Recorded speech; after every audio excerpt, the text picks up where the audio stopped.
Breaking news, the U.S. House of Representatives has adopted a bill to stop the California gas vehicle ban. Now, this is some good news coming out of Washington, D.C., and your voice matters. The U.S. House of Representatives has passed a Preserving Choice of Vehicle Purchase Act. And if you want to track it, it's H.R. 1435 from Representative John Joyce of Pennsylvania. The bill passed with a bipartisan support of 222 to 190, with 8 Democrats joining their Republican colleagues to advance this legislation. The legislation prohibits the U.S. Environmental Protection Agency, or the EPA, from issuing a waiver to California for regulations that would ban the sale of new vehicles that are not gasoline powered. They had to be all electric with internal combustion engines, or ICEs, in the state by 2035. This would be great if we can turn this over. H.R. 1435 would amend federal law to block attempts to eliminate the sale of vehicles with internal combustion engines.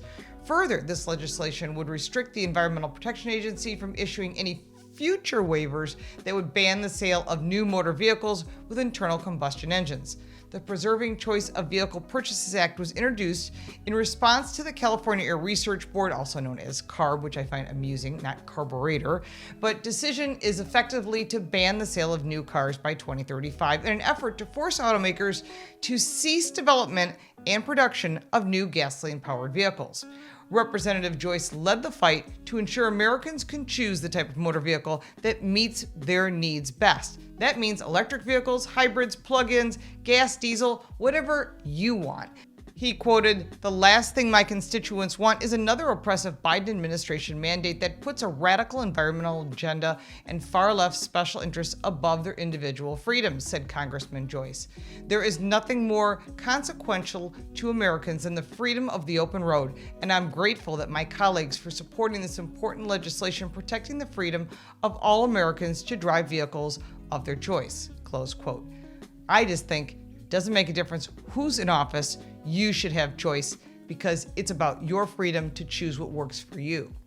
Now, the House Energy and Commerce, or ENC Committee Chairperson Kathy McMorris Rogers of Washington State shepherded H.R. 1435 through the committee in July, and chair of this committee, which has jurisdiction over automotive issues, the Clean Air Act, McMorris Rogers has been a lead advocate for technology and neutral vehicle policies.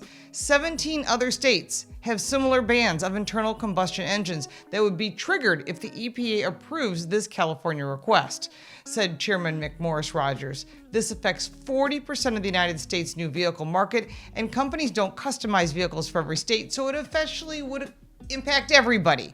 Because no matter what state you're in, they're not going to build a vehicle just for your state. They're going to build one vehicle for all. So to date, 14 of the 17 CARB states, they're called, these are the ones following the California Air Research Board, have begun adopting regulations to follow the California Zero Emissions Vehicles known as ZEV mandate, that's ZEV. The existing ZEV regulations are also onerous that Stellantis, a member of the Big Three, has stopped shipping gas-powered Jeeps to dealers in those states, and customers that want gasoline-powered vehicles have to place a special order or buy it from another state. U.S. Senator Mark Wayne Mullen of Oklahoma, the co-chair of the Congressional Automotive Performance and Motorsports Caucus, love that title, introduced Senate 2090, if you want to follow the bill, S-2090. It's a Senate companion bill to the H.R. 1435 and includes the same bill text. The House and Senate version of the Preserving Choice of Vehicle Purchases Act now await consideration on the Senate Environmental and Public Work Committee. Now, this is something we need to get passed, and the White House, in a recent quote, said it strongly opposes the bill set to be voted on this week by the U.S. House of Representatives that would prevent California from receiving federal waivers to set standards limiting the sale of new gasoline-powered vehicles, and they're going to try and stop this bill from crossing the Senate floor as well. The bill faces long odds of winning approval in the Senate, where Democrats have made boosting electric vehicles a top priority, but it might pick up some Democratic support in the House, and the future of cars could be a potential political issue for 2024 for Congress and for the White House. So it's our job to contact your elected representatives and tell them what you want and that you support this effort. If you like this video, give it a like and make sure to share this because we want people to know about it. If you have questions or comments, put that below. I'll be more than happy to answer. You can support our efforts by buying me a cup of coffee. The link for that is in the description, as well as the website, the podcast, my social media, and the book. Thank you so much for watching. I'm Lauren Fix, and we'll look forward to seeing you next time.